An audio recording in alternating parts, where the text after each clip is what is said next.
केवले किशोर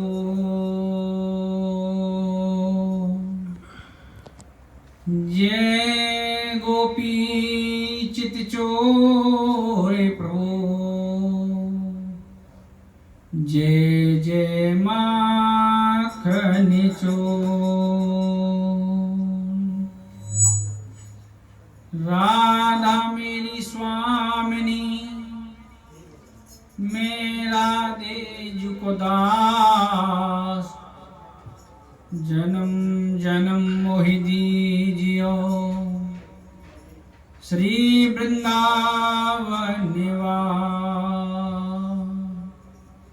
श्री ब्रजमंडल निवास। गुरुर्ब्रह्मा गुरुर्विष्णु गुरुर्देवो महेश्वरा गुरुर् साक्षात् परम ब्रह्म तस्मै श्री गुरवे नमः। कृष्णाय वासुदेवाय हरे परमात्मने प्रणतक्लेशनाशाय गोविंदाय नमो नमः। लाडे लड़े श्री राधिका मांगू गोदी पसार दीजिए स्वामिनी चरण रज और वृंदावन निवास और ब्रजमंडल निवास।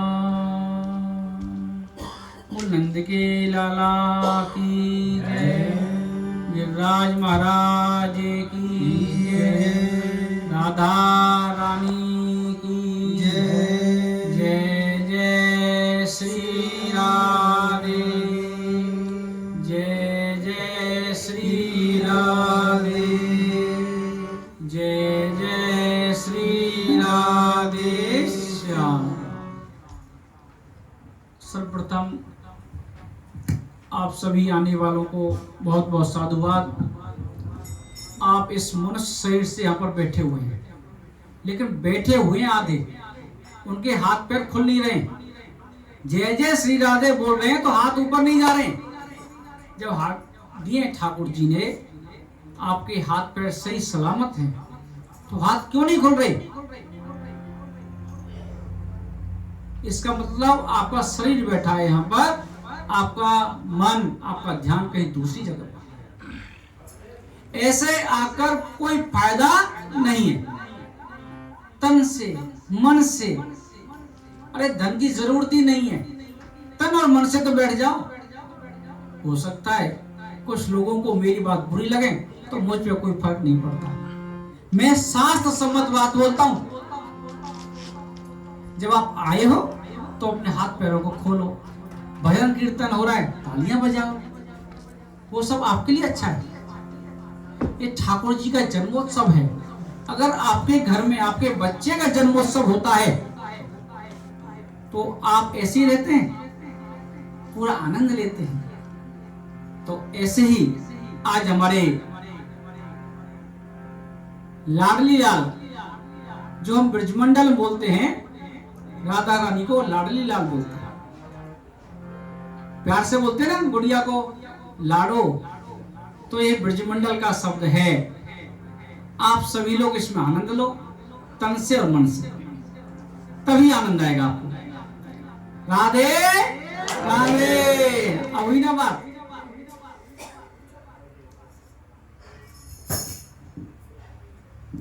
सभी भक्तगणों को, रसिक प्रेमी जनों को राधा रानी के जन्मोत्सव में आने के लिए बहुत बहुत धन्यवाद, बहुत बहुत साधुवाद। आप अपना समय निकाल कर आए।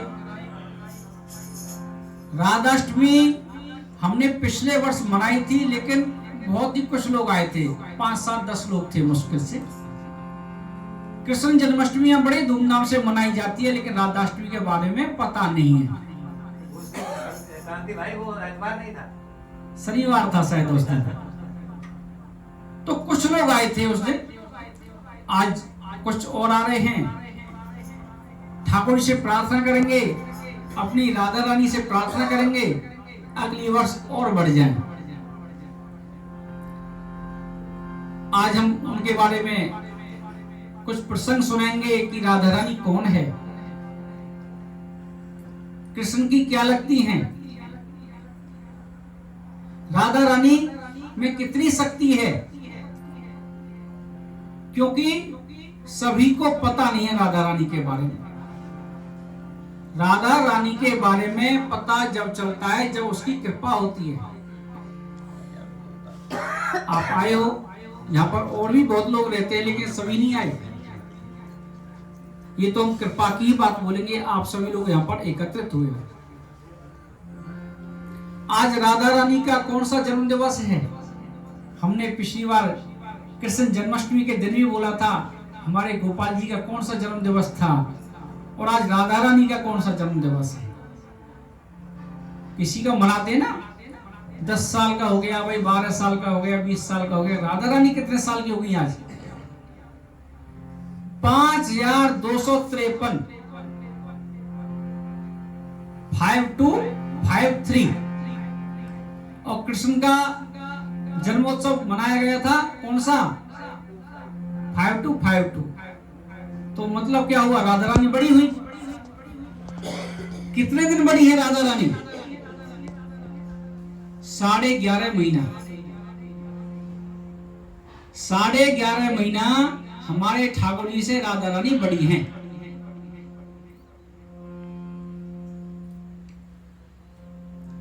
पहले उनके बारे में बताएंगे, उनके बाद उसके बाद क्या करेंगे? अभिषेक कराएंगे। अभिषेक के बाद बधाई महोत्सव चलेगा, फिर आरती होंगी, फिर लंगर प्रसाद। अगली बार से कोशिश करो आज के दिन व्रत रखो। व्रत एक तो शरीर से रखा जाता है, एक दूसरा मन से भी व्रत रखो। व्रत में हम ऐसा भोजन लेते हैं जिससे हमें पता चलता है कि हमने व्रत रखा है, तो उस ठाकुर जी का, उस प्रभु का हमें बार बार चिंतन आता है, याद आती है, इसलिए व्रत रखा जाता है। इसका व्रत एकादशी के व्रत की तरह है। दूध के बने हुए पदार्थ ले सकते हो, फल ले सकते हो, आलू ले सकते हो, सेंधा नमक जो व्रत का नमक होता है वो, और काली मिर्च, ये आप उपयोग में ला सकते हो। अब बात करेंगे राधा रानी है कौन। कोई बोलते हैं राधा कृष्ण एक हैं, कोई बोलता है राधा रानी क्या है, कृष्ण क्या है। आज उनके बारे में बताएंगे। साधु संतों के अलग अलग मत हैं, क्योंकि किसी की बुद्धि वहां तक नहीं पहुंच पाई है कि वो कौन है। अपने ध्यान के द्वारा साधु संतों की अगर संगत में जाएंगे तो पता चलेगा राधा रानी कौन है। भगवान कृष्ण तक तो पहुंचना बहुत आसान है, लेकिन राधा रानी तक पहुंचना बहुत मुश्किल है। भगवान श्री कृष्ण 16 कलाओं से पूर्ण हैं। कितनी कला? 16। भगवान राम थे 12 कलाओं से, और राधा रानी है 64। कन्हैया से 4 गुना शक्तिशाली। 4 बार कृष्ण कृष्ण बोलोगे, 1 बार राधा बोलोगे, बात बराबर है। राधे राधे। अब तो सोशल मीडिया हो गई है, जो भागवत प्रचारक हैं वो जगह जगह जा रहे हैं, इसलिए राधा रानी का प्रचार हो चुका है। लेकिन राधा रानी के बारे में पहले कोई ज्यादा जो लोग जानते नहीं थे, सिर्फ ब्रजवासियों तक ही सीमित थी राधा रानी। लेकिन तो आज हम हैम्बर्ग जर्मनी के अंदर बैठकर राधे राधे बोल रहे हैं। राधाष्टमी जैसे आज दूसरी बार मनाई जा रही है, पता ही नहीं था। तो ऐसे धीरे धीरे प्रचार उनका हो रहा है। ये गूढ़ रहस्य है, सिर्फ साधु संतों की समझ में आता है, उनसे कोई वाक्य निकलकर बाहर आता है तो पता चलता है राधा रानी कौन है। ये बात है सतयुग की। जब समुद्र मंथन हुआ था क्या हुआ था? समुद्र मंथन। कथा प्रारंभ करेंगे उससे पहले 2 मिनट राधा रानी का नाम, कि राधा रानी आए, सभी लोग बोलेंगे और तालियों से स्वागत करेंगे। हमारो धन राधा श्री राधा श्री राधा, हमारो धन राधा श्री राधा श्री राधा, हमारो धन राधा श्री राधा श्री राधा, हमारो धन राधा श्री राधा श्री राधा, हमारो धन राधा श्री राधा श्री राधा, हमारो धन राधा श्री राधा, हमारो धन राधा श्री राधा श्री राधा, हमारो। सभी लोग बोलेंगे श्री राधा श्री राधा, परम धन राधा राधा राधा राधा राधा, परम धन राधा राधा राधा राधा राधा, परम धन राधा राधा राधा राधा राधा, परम धन राधा राधा राधा राधा, हमारो धन राधा श्री राधा श्री राधा, हमारो धन राधा श्री राधा श्री राधा, हमारो धन राधा श्री राधा श्री राधा, हमारो धन राधा श्री राधा श्री। जिनका जन्म राधा रानी है, तालियां बजाएं और सब जोर से बोलें, हमारो धन राधा श्री राधा श्री राधा, हमारो धन राधा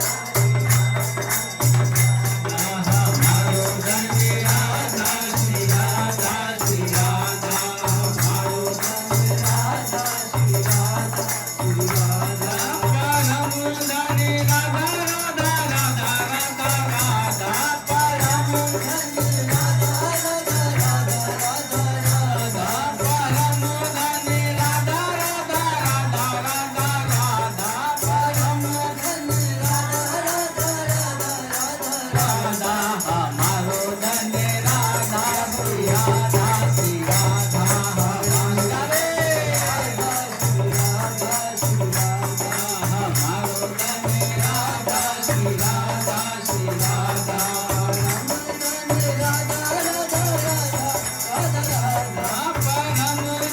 राधा राधा राधा राधा राधा, परम धन राधा राधा राधा राधा राधा, परम धन राधा राधा राधा राधा राधा, हमारो धन राधा श्री राधा श्री राधा, हमारो धन राधा श्री राधा श्री राधा, हमारो धन राधा श्री राधा श्री राधा, हमारो धन राधा श्री राधा श्री राधा, हमारो धन राधा श्री राधा श्री राधा, हमारो धन राधा श्री राधा श्री राधा, हमारो धन राधा श्री राधा श्री राधा, हमारो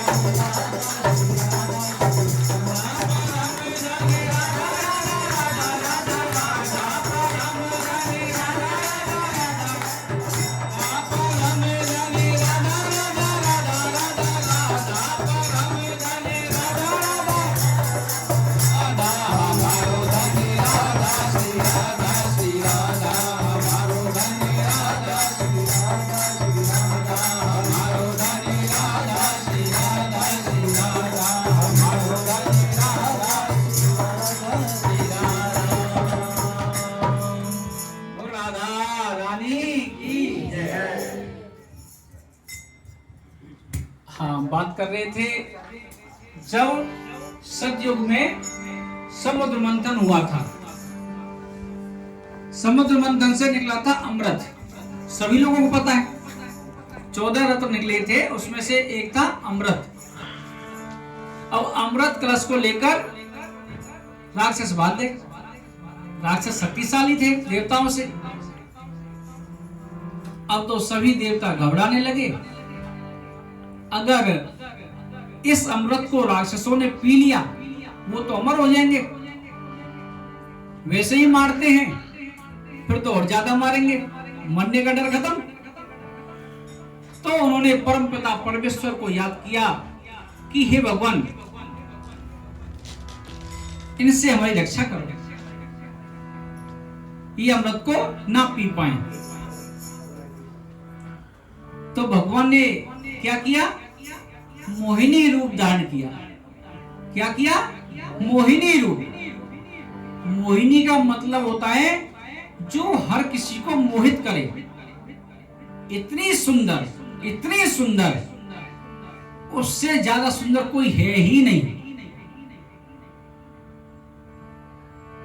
जिनको देखकर कामदेव भी लजा जाए, उनकी सुंदरता को देखकर ऐसे बन गए भगवान। अब तो जिधर से राक्षस आ रहे थे तो मोहिनी ने चलना प्रारंभ कर दिया इधर से। राक्षस भागते भागते मोहिनी के पास पहुंचे तो मोहिनी को देखकर अचंभित हो गए। इतनी सुंदर स्त्री आज तक नहीं देखी, इतनी सुंदर स्त्री आज तक नहीं देखी, ये कौन है? अब उनके हाथ में था अमृत कलश, उसको भूल गए। मोहिनी की सुंदरता को देखकर भूल गए। आपस में बात करने लगे, क्या तुमने कभी इसको देखा है पहले? ये कौन है, कहां से आई है? सभी राक्षस आपस में बात करने लगे, हमने नहीं देखा पहले कभी। सभी राक्षस पहुंचे मोहिनी के पास, पूछने लगे, हे देवी आप कौन हो? आपका परिचय क्या है? मोहिनी भगवान ने बोला, क्या मतलब है आपको? आप क्यों मेरा परिचय पूछते हो? अरे हम तो पूछ रहे हैं आप विवाहित हो या अविवाहित हो, शादीशुदा हो या नहीं हो? अगर आप शादीशुदा नहीं हो तो कुछ हम अपनी कोशिश करें। इतने सुंदर मेरे प्रभु।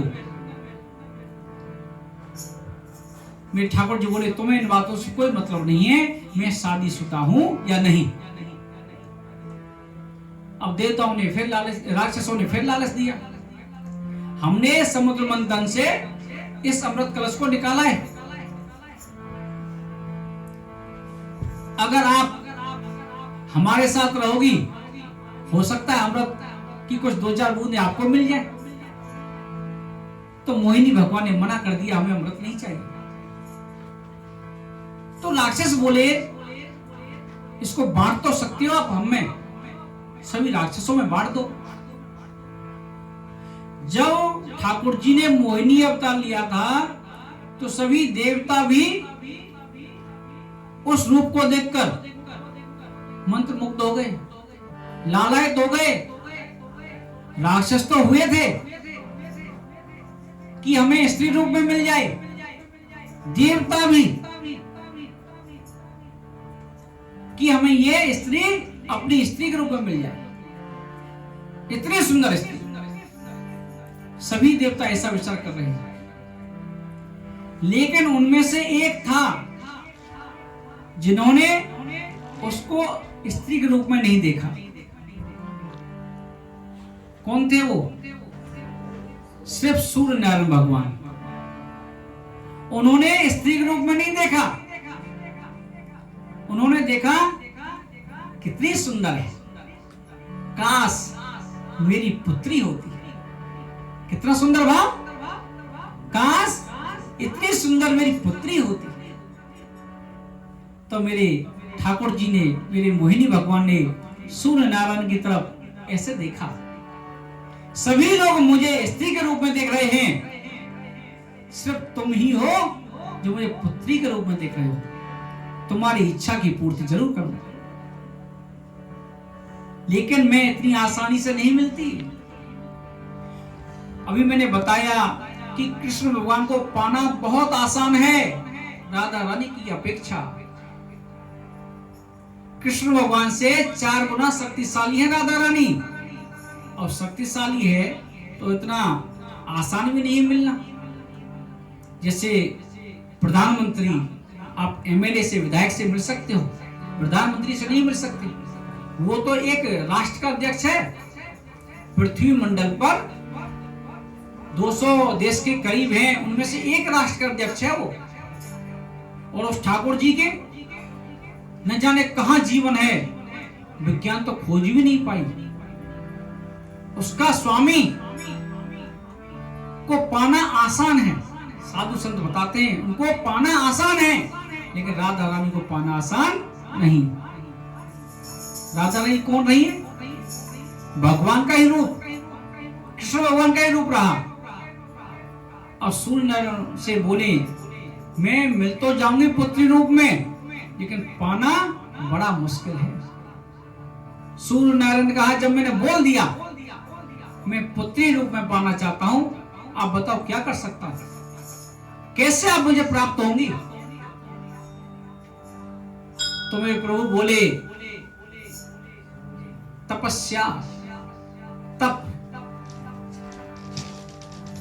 तपस्या का मतलब क्या होता है? आप किसी भी फील्ड में हो, कोई भी काम कर रहे हो, तप का मतलब होता है दृढ़ निश्चय। आप बिजनेस कर रहे हो, आप जॉब कर रहे हो, किसी कंपटीशन के लिए लड़ रहे हो, क्या होता है? दृढ़ निश्चय होती तपस्या। किसी की तपस्या बिजनेस के लिए होती है, किसी की तपस्या जॉब के लिए होती है, किसी की तपस्या भगवान के लिए होती है। अब सूर्यनारायण की तपस्या जुड़ गई कहां से? राधा रानी के लिए। मुझे पुत्री रूप में चाहिए। तो सूर्यनारायण भगवान ने तप किया है। सूर्यनारायण भगवान ने क्या किया है? तप किया है। और जन्म लेकर आए हैं द्वापर युग में। ये बात कब की है? सतयुग की। जन्म कब लिया है? द्वापर के अंत में। किसके रूप में बनकर आए? वृषभान जी। क्या नाम पड़ा उनका? वृषभान। और उनकी धर्मपत्नी कीर्ति। वृषभान जी आए हैं रावल गांव में, वृंदावन के पास है गांव रावल। उनकी धर्मपत्नी कीर्ति।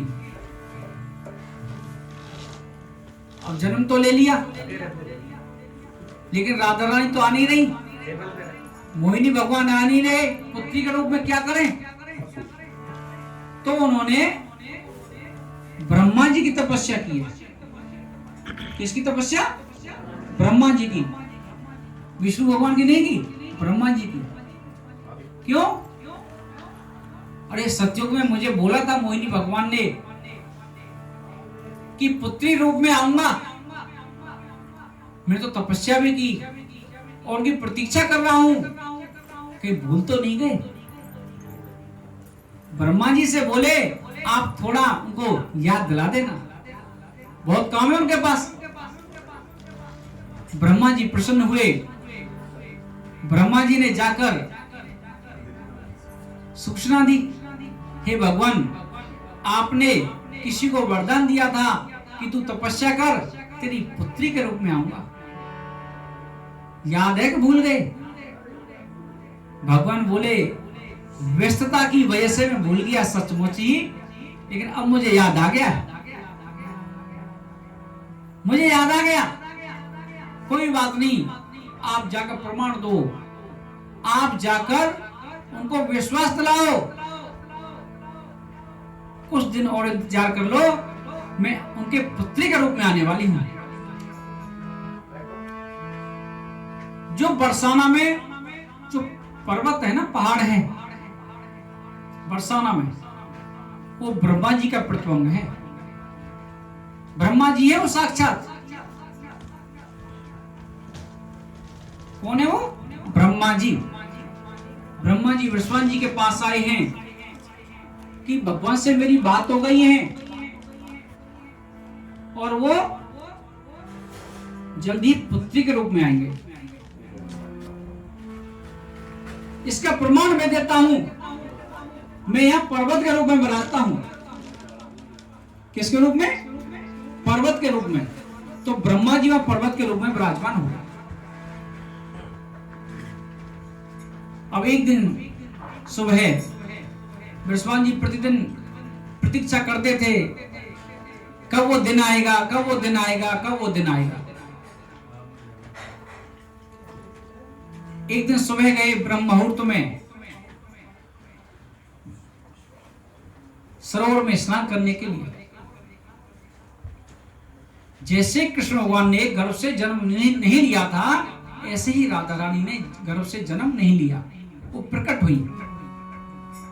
तो सरोवर में कमल का फूल था। कमल का फूल छोटा नहीं, और छोटे कमल का फूल में बच्चा कैसा आएगा? बड़ा कमल का फूल, दिव्य फूल, उसके ऊपर राधा रानी विराजमान आकर हो गई। बोल राधा रानी की जय। अब बृषभानु जी स्नान कर रहे हैं। राधा रानी ने वहां पर जाकर दर्शन दिए। दिव्य कन्या देखकर प्रसन्न हो गए, दर्शन दिए। राधा रानी ने और पुरानी बातें याद दिलाई। अब बृषभानु जी को थोड़ी पता है कि ये बच्चा वही है, ठाकुर जी मेरी पुत्री के रूप में आया है, कि साधारण बच्चा है। तो मेरी राधा रानी ने बृषभानु जी को याद दिलाया है, ये सत्युग की बात है, तुमने वरदान प्राप्त किया था, तुम्हारी इच्छा हुई थी कि मैं पुत्री के रूप में आऊं, आज मैं पुत्री के रूप में आ गई हूं। बृषभानु जी बड़े प्रसन्न हुए, लेकर घर आए हैं। कीर्ति मैया भी बड़ी प्रसन्न हुई। बधाई महोत्सव बाद में करेंगे, कथा के बाद। बड़ी प्रसन्न हुए दोनों, लेकिन राधा रानी ने अपनी आंखें नहीं खोली। वहां बृषभानु जी को बताया, पुराने जन्म की बात याद दिलाई, तपस्या की बात दिलाई, लेकिन आंखें नहीं खोली। आंखें कब तक नहीं खोली? जब तक मेरे प्रियतम, मेरे ठाकुर जी, मेरे कृष्ण भगवान नहीं आएंगे, उनके दर्शन नहीं करूंगी, तब तक आंखें नहीं खोलूंगी। सबसे पहले दर्शन किसका होना चाहिए? कृष्ण का। अब कृष्ण के जन्म में कितना समय बचा है? 11.5 महीने। तो उस कन्या ने अपनी आंखें नहीं खोली, अपनी आंखें नहीं खोली कि इन सांसारिक जीवों को बाद में देखूंगी, पहले अपने प्रीतम को देखना है। सच भी यही है, हर एक व्यक्ति को, हर एक मनुष्य को सोचना चाहिए, ये आंखें जब ही धन्य हैं जब भगवान के दर्शन करें, साधु संतों के दर्शन करें। तुलसीदास बाबा ने भी रामचरितमानस में उत्तरकांड में लिखा है, आंखें वही धन्य हैं जो साधु संतों के दर्शन करें, उनकी सेवा करें, उनके लिए काम करें। ये तो कैसी हैं आंखें? ये मोर पंख जो दिखाई दे रहा है ना, सिर्फ चंदोले के समान है वो आंखें। ऐसे आंखें जरूर हैं, लेकिन आप दूसरी दुनिया देख रहे हो, ठाकुर जी के दर्शन नहीं किए तो आंखें बेकार है। भगवान ने ये नहीं बोला तुम मेरे पीछे पड़ जाओ, उन्होंने बोला जो भी है आप साधु संतों की सेवा करो, दर्शन करो, बढ़िया करो, जो तुम्हारे मन में आए कर्म करो, लेकिन कैसा कर्म? अच्छा कर्म। गीता में भी लिखा है, भगवान ने बोला है अर्जुन को, कर्म ही बढ़िया करो, वही सेवा बन जाएगी, वही पूजा बन जाएगी, वही भजन बन जाएगा। वो आंखें धन्य हैं जो भगवान के दर्शन करते हैं, वो हाथ धन्य हैं जो भगवान की साधु संतों की सेवा में लग जाते हैं, दीन दुखियों की सेवा में लगते हैं, वो हाथ धन्य हैं। वो पैर धन्य हैं जो मंदिर देवालयों में जाते हैं, साधु संतों की तरफ जाते हैं, परिक्रमा करने जाते हैं, तीर्थ स्थलों में जाते हैं, अच्छी जगह पर जाते हैं। वो पैर धन्य हैं। नहीं तो बुरी जगह पे भी ले जाते हैं, मन का खेल है। संसार में दो ही तरह के तो प्राणी हैं, अच्छे और बुरे। ऐसे ही संसार है, अच्छा और बुरा। जैसा हम सोचेंगे उस तरफ चलना प्रारंभ कर देंगे। पहले हमारे मन के विचार बदलेंगे, फिर हमारा शरीर बदलेगा। नहीं आज हमें इधर नहीं, इधर चलना है, उल्टा चल दे महाराज, कभी सीधा चल दे। तो इसको वश में करना है। ये मन वश में किससे होता है? सिर्फ सत्संग से, कथा पुराणों से, साधु संतों की संगत से।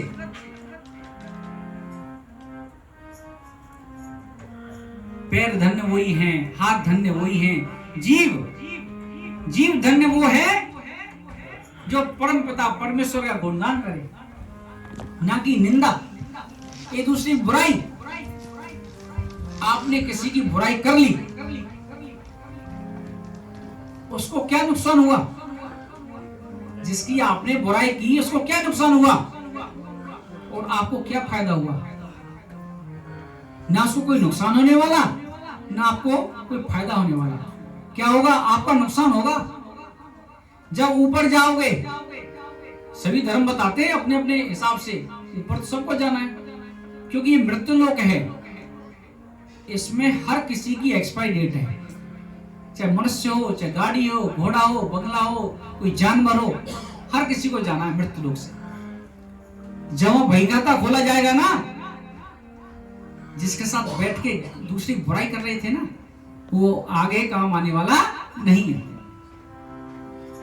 आपके कर्म जैसे मोबाइल में चिप लगी रहती है ना, ऐसे ही आत्मा रूपी जो चिप लगी हुई है ना, आपके कर्म आपके साथ हैं, कोई हटा नहीं सकता। लेकिन ये जीव जब चलती है ना, बुराई करने में ज्यादा मन लगता है, भजन में नहीं लगता। अरे तुम बुराई कर रहे हो, इतना भजन कर लो। अरे कुछ मत करो, बंद करो, कुछ मत बोलो। इसको खोलो तो अच्छाई के लिए खोलो, दूसरे की भलाई के लिए खोलो, कथा के लिए खोलो। कान, ऐसी कान है, कान भी वो धन्य है जो भगवान की कथा कीर्तन सुनते हैं, परोपकार की बातें सुनते हैं। ये तो इसका कोई बटन थोड़ी है, कुछ भी बोलोगे वो सुनता ही चला जाएगा। ये थोड़ी है भाई मैंने बटन बंद कर दिया तुम बोलते रहो। तो अच्छी अच्छी चीज सुनो, बुरी चीज क्यों सुनते हो? लेकिन नहीं, ये मन बड़ा चंचल है, कैसे तेरा भजन करें। ये मन ले जाता है वहां बुरी चीजों की तरफ, भजन नहीं करने देता। भाई भजन करने में पैसा लगता है किसी का? ना कोई रिचार्ज कराना पड़ता भजन के लिए कि भाई इतने महीने का रिचार्ज कराना पड़ेगा जब भजन होगा। हवा फ्री दे रखी है ऊपर वाले ने, हर जगह। यहां भी हवा है, नहीं तो जहां हमें उजाले की जरूरत पड़ती है, हमें ट्यूबलाइट या बल्ब लगाना पड़ता है, जब भी उजाला होता है। लेकिन हवा के लिए कुछ ऐसा साधन नहीं है। ऊपर वाले ने जब कमरा के नीचे अंडरग्राउंड बना लो तो हवा मिलेगी, थोड़े ऊपर बना लो तो भी हवा मिलेगी, बाहर निकल जाओ तो वहां भी हवा है, यहां बैठे तो भी हवा मिल रही है। कोई अलग से हमें साधन नहीं लगाना पड़ रहा है। भजन फिर भी नहीं कर रहे, ना कोई पैसा खर्च होता है, कुछ नहीं। बुराई करने में आनंद ना लें, सिर्फ भगवान का भजन करें। जीव को खोले तो अच्छाई के लिए खोले, कानों को उपयोग में लाएं तो अच्छी चीजें सुने। तो हमारी राधा रानी ने आंखें नहीं खोली, सबसे पहले आंखों से श्री कृष्ण का दर्शन करूंगी। अब विश्वान जी बड़े परेशान, भाई किसी को ऐसा बच्चा हो जाए आंखें ना खोले तो माँ बाप तो घबराएंगे ही ना। दुनिया भर के वेदों को दिखाया कि हमारी लाली तो हुई है, बड़ी सुंदर है, लेकिन आंखें नहीं खोल रही। और राधा रानी कितनी सुंदर है। जो मोहिनी भगवान को देखा था ना, राक्षसों ने, देवताओं ने, सभी के विचार बदल गए थे, सभी को स्त्री के रूप में पाने की इच्छा हो गई थी। मोहिनी भगवान को, सूर्यदेव भगवान को नहीं हुई। तो कितनी सुंदर होंगे वो। राधा रानी उससे भी हजारों गुना सुंदर बन के आई हैं। राधे राधे। अब कन्या तो सुंदर है, लेकिन आंखें नहीं खोल रही। तरह तरह के वैद्यों को दिखाया, माँ बाप की चिंता बढ़ने लगी। जैसे 1 महीना निकला, 2 महीना निकले, 3 महीना निकले, भैया हमारी जो लाली आंखें नहीं खोलती है। जब आंखें नहीं खोलेगी तो कैसे काम चलेगा? सुंदर तो बहुत है। हमारे कन्हैया का जन्म का समय आ गया था। 11.5 महीने के बाद नंद बाबा के यहाँ गए हैं गोकुल में। विश्वान जी, मैया कीर्ति अपनी लाली को लेकर चलो नंद बाबा को बधाई दे के आते हैं, यशोदा मैया को बधाई दे के आते हैं। तो लाली को भी लेके गए। छोटे बच्चे को घर छोड़ के जाएंगे, उसको भी लेके गए। 11.5 महीना की है राधा रानी, वहां गए। सभी लोग बधाइयों में आनंद ले रहे थे वहां पर गोकुल में। सभी लोग कृष्ण के सौंदर्य की बड़ाई कर रहे थे, कितना सुंदर है मेरे ठाकुर जी। भाई कृष्ण भगवान जो पैदा हुए हैं, जो लाला पैदा भयो है नंद बाबा के यहाँ, बड़ा ही सुंदर है। ये बातें सुनी राधा रानी ने, कानों में सबसे पहले क्या गया? उनकी सुंदरता का वर्णन। ये हमारी इंद्रियां हैं, आंखें, कान, मुंह, इसमें से ही पाप प्रवेश करता है, इसमें से सत्संग प्रवेश करता है। आप डिसाइड करो आपको क्या चाहिए। जैसा आप चलोगे ना, ये दुनिया ऐसी ही बन जाएगी। जैसी दृष्टि और वैसी सृष्टि, ऐसा ही दिखेगा आपको। आप अच्छाई की तरफ चलोगे तो आपको सब अच्छे लगेंगे, आप बुराई की तरफ चलोगे सब बुरे देखेंगे आपको, और बुराई होता चला जाएगा। तो क्यों ना हम अच्छाई की तरफ चले। सिय राम मैं सब जग जानी, करहूं प्रणाम जोर जुग पानी। सभी में ठाकुर जी का रूप देखो, सबको अच्छा लगेगा। जब हर किसी में ठाकुर जी का रूप देखेंगे तो बुराई किसकी करेंगे? भाई आपके अंदर भी ठाकुर जी है, मेरे अंदर भी ठाकुर जी है, तो बुराई किसकी कर रहे हो आप जाने अनजाने में उस परम पिता परमेश्वर की ही बुराई कर रहे हो। फिर उस सत्संग से, उन कथाओं से फायदा क्या है? कोई फायदा नहीं। आप भी उस परम पिता परमेश्वर को ने बनाया है, हमको भी, उनको भी, सभी को, लेकिन फिर बुराई करना बंद क्यों नहीं कर रहे?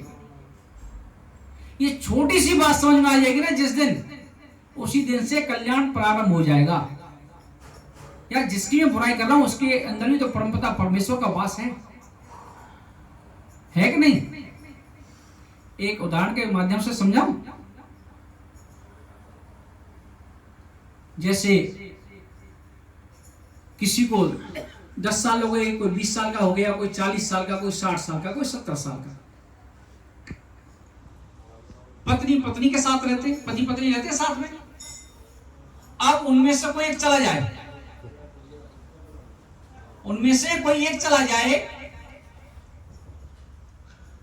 तो क्या पत्नी उस पति को रख पाएगी या पति उस पत्नी को रख पाएगा? क्या बोलते हैं? ले जाओ। क्या बोलते हैं? ले जाओ। नाम बदल जाता है। आप शर्मा हो, वर्मा हो, चौधरी हो, कुछ भी हो, नाम बदल गया आपका। बॉडी, अर्थी,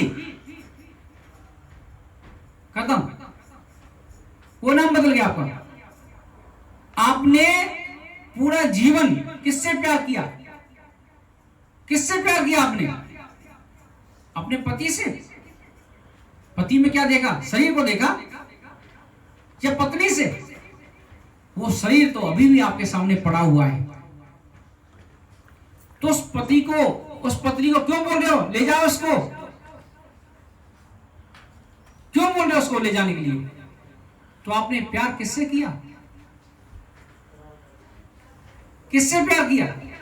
जिस पत्नी के साथ या जिस पति के साथ हमने 20 साल, 30 साल, 40 साल निकाल दिए, अब एक रात नहीं निकाल सकते उसके साथ में। डर लगता है। क्यों भाई, वो खड़ा होके खा जाएगा क्या? डर लगता है। 2-4 लोग बैठते हैं साथ में। तो किससे प्यार किया आपने? किसको सुबह जगकर गुड मॉर्निंग बोला, राधे राधे बोला, राम राम बोला?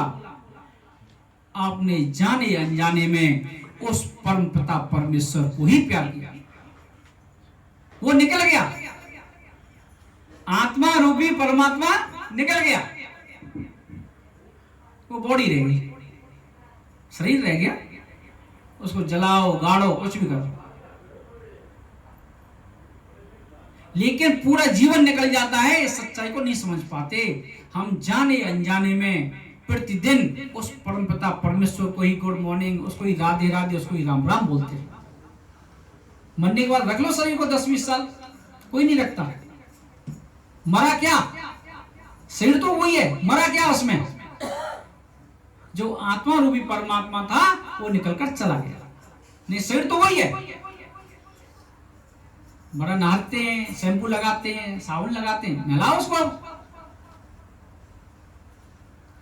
इसलिए छोटी सी बात समझ में आ जाएगी कि उसके अंदर ही परमात्मा है, मेरे अंदर ही परमात्मा है, तो एक दूसरे की बुराइयां करना कम कर दोगे, फिर बाद में धीरे धीरे बंद कर दोगे। आज राधा रानी पहुंची हैं, मेरे विश्वान जी लेकर गए हैं, उन्होंने सुना है कि कृष्ण कितने सुंदर हैं, कृष्ण कितने सुंदर हैं। विश्वान जी ने मेरे लाला को गोद में ले लिया प्यार करने के लिए। कीर्ति मैया की गोदी में राधा रानी। जब उन्होंने देखा कि गोद में ले लिया है, राधा रानी ने आंखें खोल दी। राधे राधे। 11.5 महीने के बाद आज राधा रानी ने आंखें खोली। सर्वप्रथम दर्शन किसके किए? ठाकुर जी की, कृष्ण भगवान के। और हम सुबह जगती क्या देखते हैं, क्या दर्शन करते हैं? राधे राधे। अपने आप सोच लो, क्योंकि आदमी दूसरे से झूठ बोल सकता है, अपने आप से झूठ नहीं बोल सकता। अपने आप से पूछो, हम क्या दर्शन करते हैं सुबह? पहले ऐसे करते थे, दर्शन करते थे हाथों से। आप आगे कोई चित्र लगा लो, फोटो लगा लो, या कुछ लिख दो। आपका जैसी सुबह आंख खोले तो दिखाई दे, उसका नाम लो। जो भी आपका इष्ट देवता है उसका नाम लो, गुरु का नाम लो, भक्तों के नाम लो, पूरा दिन अच्छा निकलेगा। नहीं, रात को देखे किसी ने मैसेज तो नहीं कर दिया, मोबाइल कहाँ है? कितना बदल गया। तरक्की कर रहे हैं, बहुत तरक्की करिए। ये तरक्की है। और लोग धीरे धीरे पुरानी तरफ जाएंगे तो ही प्रसन्न रहेंगे। तरक्की जरूर कर रहे हो लेकिन खुश नहीं है। खुश पहले थे, आत्म शांति खत्म। पहले लोग, चलो यहां तो नहीं हो सकता, गांवों में भी लोग गाय पालते थे। गाय को पाल के दूध मिलेगा, उसके गोबर से ईंधन का काम आता था। आजकल लोग कुत्ते पाल रहे, ना दूध दे रहा है, ना गोबर कम आ रहा है। कोई काम आता है? अगर हाइजीनिक के हिसाब से देखें, पूरा घर अनहाइजीनिक हो जाता है। कहीं बाल फैलाएगा, कहीं कुछ फैलाएगा, कहीं कुछ फैलाएगा, गंदगी। ऑक्सीजन के हिसाब से देखें तो कार्बन डाइऑक्साइड ही छोड़ेगा। गाय को ही हम क्यों गौ माता बोलते हैं, भैंस को क्यों नहीं बोलते? क्योंकि गाय ही 24 घंटे ऑक्सीजन बनाती है। वो ऑक्सीजन लेती है, ऑक्सीजन ही छोड़ती है। हम क्या करते हैं? ऑक्सीजन लेते हैं, कार्बन डाइऑक्साइड छोड़ते हैं। ये साइंस बोल रही है, मैं नहीं बोल रहा, साइंस। गाय क्या करती है? ऑक्सीजन लेती है, ऑक्सीजन ही छोड़ती है, इसलिए उसको गौ माता बोलता है। वो पर्यावरण को शुद्ध रखती है। आज मेरे ठाकुर जी के दर्शन किए हैं मेरी राधा रानी ने, और तो विश्वान जी प्रसन्न हुए, कीर्ति मैया बड़ी प्रसन्न हुई, नंद बाबा भी प्रसन्न हुए कि मेरे मित्र की जो कन्या थी 11.5 महीने से जिसने आंखें नहीं खोली थी, आज आंखें खुल गई। लेकिन इसके बारे में किसको पता था? सिर्फ कृष्ण को और राधा रानी को। आज हमने राधा रानी के बारे में बताया कि राधा रानी कौन थी, क्या थी, शक्ति क्या, कितनी बड़ी थी, 4 गुना शक्तिशाली, उसके बारे में बताया। राधा रानी की कथाएं भी बहुत हैं, जैसे बांके बिहारी की हैं। सत्य घटना बहुत हैं, ब्रिज के बाहर बहुत कम निकलती हैं। एक छोटी सी कथा सुनाता हूं, सत्य घटना राधा रानी की, फिर उसके बाद अभिषेक की तरफ चलेंगे, बधाई महोत्सव चलेगा। एक बरसाने में एक दुकानदार थे, बिजनेसमैन। उनको पुत्र थे लेकिन पुत्री नहीं थी। अभी की बात है, कलयुग की।